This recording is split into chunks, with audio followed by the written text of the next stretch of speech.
क्या आपने कभी सोचा है, जब समुद्र मंथन से निकला हलाहल विष इतना भयानक था कि उसकी एक बूंद भी पूरे ब्रह्मांड को नष्ट कर सकती थी, तो फिर वो विष पीने का निर्णय शिव जी ने क्यों लिया? और विष्णु जी जो स्वयं सृष्टि के पालनहार हैं, उन्होंने ऐसा क्यों नहीं किया? क्या ये केवल एक देवताओं की कथा है या इसके पीछे कोई गहरा ब्रह्मांडीय रहस्य छिपा है? आइए उस रहस्य में उतरते हैं। जब देवता, दानव और समुद्र एक साथ खड़े थे और एक ऐसा क्षण आया जब पूरी सृष्टि की तकदीर खतरे में थी। ये वही समय था जब अमृत की चाह में देवता और दानवों ने मिलकर क्षीर सागर को मथना शुरू किया।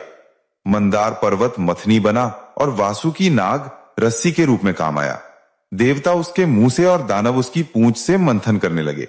लहरें उफनने लगी, समुद्र गरजने लगा और उसके गर्भ से एक एक करके अद्भुत रत्न प्रकट होने लगे।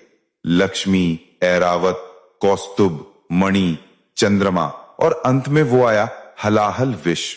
ये विष कोई साधारण जहर नहीं था।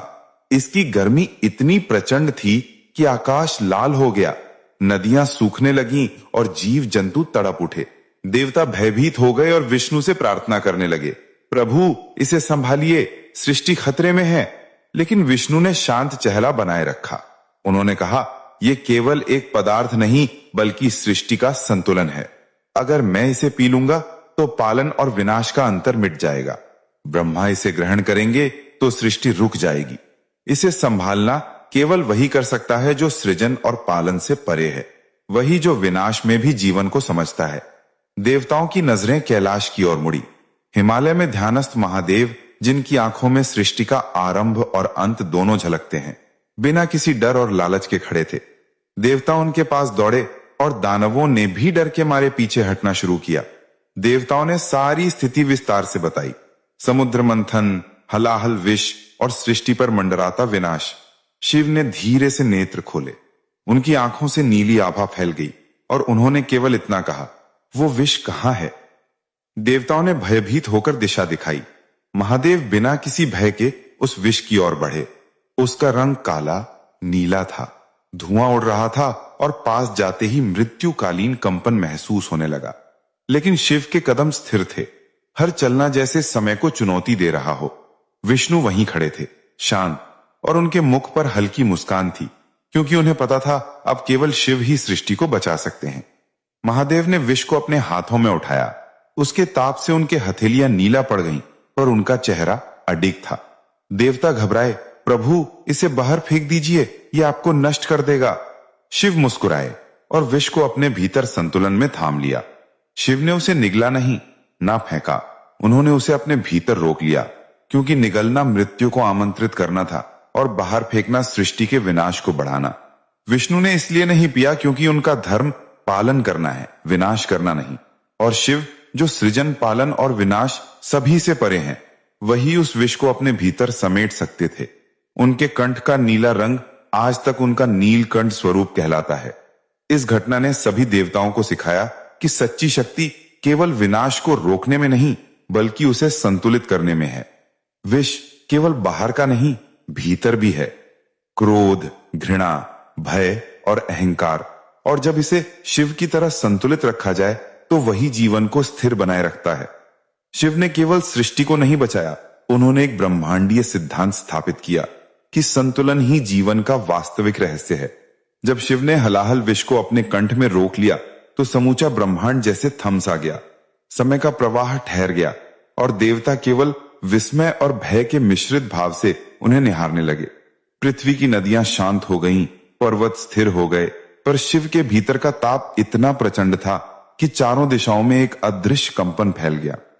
हिमालय की बर्फ पिघलने लगी, हवाएं तीव्र हो गईं और गंगा की धारा उनके कंठ के निकट उफन उठी। देवताओं के लिए यह दृश्य अभूतपूर्व था। उन्होंने कभी नहीं देखा था कि कोई देव अपने भीतर इतने भयानक तत्व को रोक सके।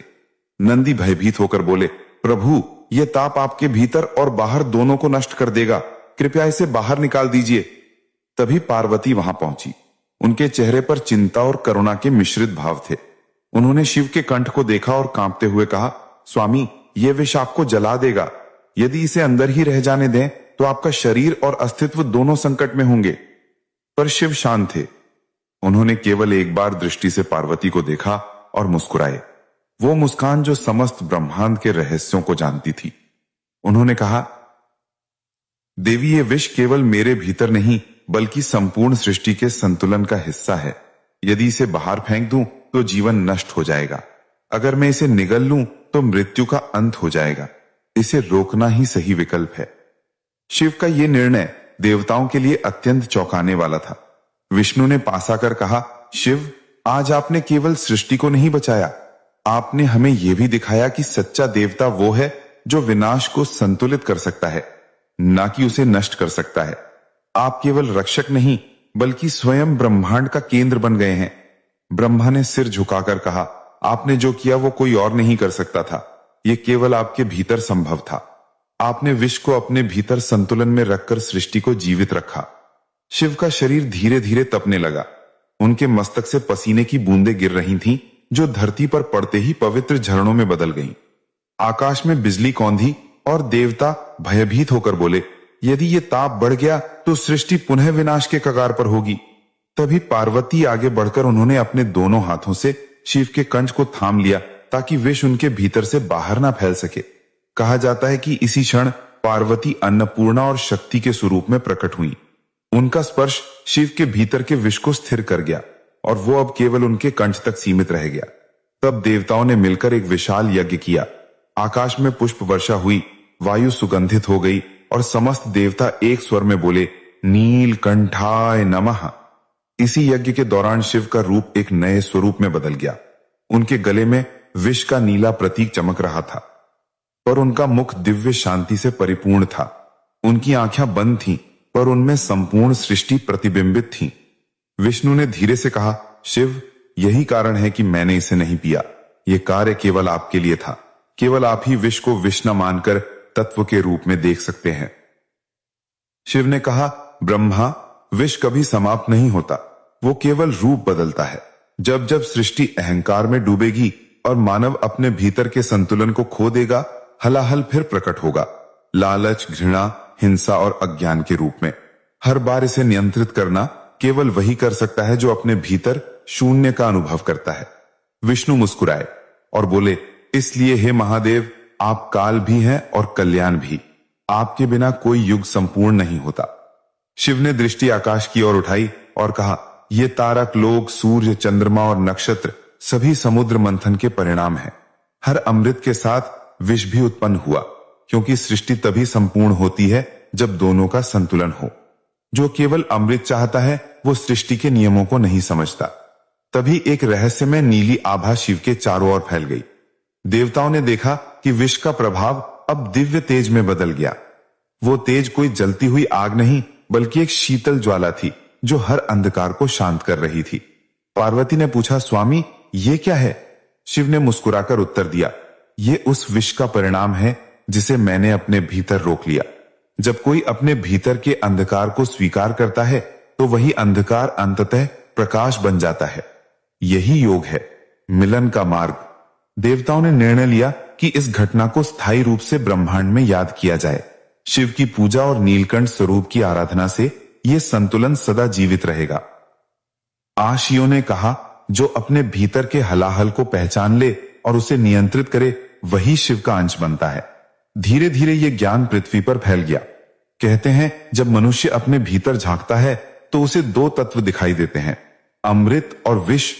अमृत उसके सद्गुण है, विष उसके विकार। जो अपने विकारों को पहचान कर स्थिर रह सकता है वही सच्चे अर्थ में नीलकंठ बनता है। यही शिव का उपदेश था, अपने विष से भागो मत, उसे स्वीकारो, वही तुम्हें सशक्त बनाएगा। विष्णु ने इसलिए नहीं पिया क्योंकि उनके लिए संतुलन बाहर से बनाना जरूरी था।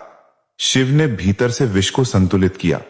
यही वो घटना थी जिसने देवताओं और आशियों को यह सिखाया कि सच्ची शक्ति केवल शक्ति दिखाने में नहीं बल्कि अपने भीतर के अंधकार को नियंत्रित करने में है। आज भी हर मंदिर, हर ध्यान और हर मंत्र में यह संदेश जीवित है, हर हर महादेव। समय धीरे धीरे फिर से बहने लगा, पर शिव का नीला कंठ और विष का संतुलन अब सृष्टि के हर तत्व में अपनी उपस्थिति दर्ज करा रहा था। यह केवल एक भौतिक घटना नहीं, यह ब्रह्मांडीय शिक्षा बन गई थी। देवताओं ने देखा कि शिव का शरीर स्थिर था, पर उनके भीतर हलाहल का प्रभाव निरंतर कंपन और ऊर्जा के रूप में महसूस हो रहा था। ऐसा लगता था जैसे समस्त ब्रह्मांड उनके भीतर से संचालित हो रहा हो। उनका एक छोटा सा स्पर्श या दृष्टि भी न केवल देवताओं बल्कि पृथ्वी पर जीवित प्राणियों में भी परिवर्तन लाने की क्षमता रखती थी। शिव ने धीरे से नेत्र खोले और उनका दृष्टि में शून्यता और शांति का मिश्रण था। उन्होंने कहा, यह विष केवल विनाश नहीं बल्कि जीवन का अनिवार्य हिस्सा भी है।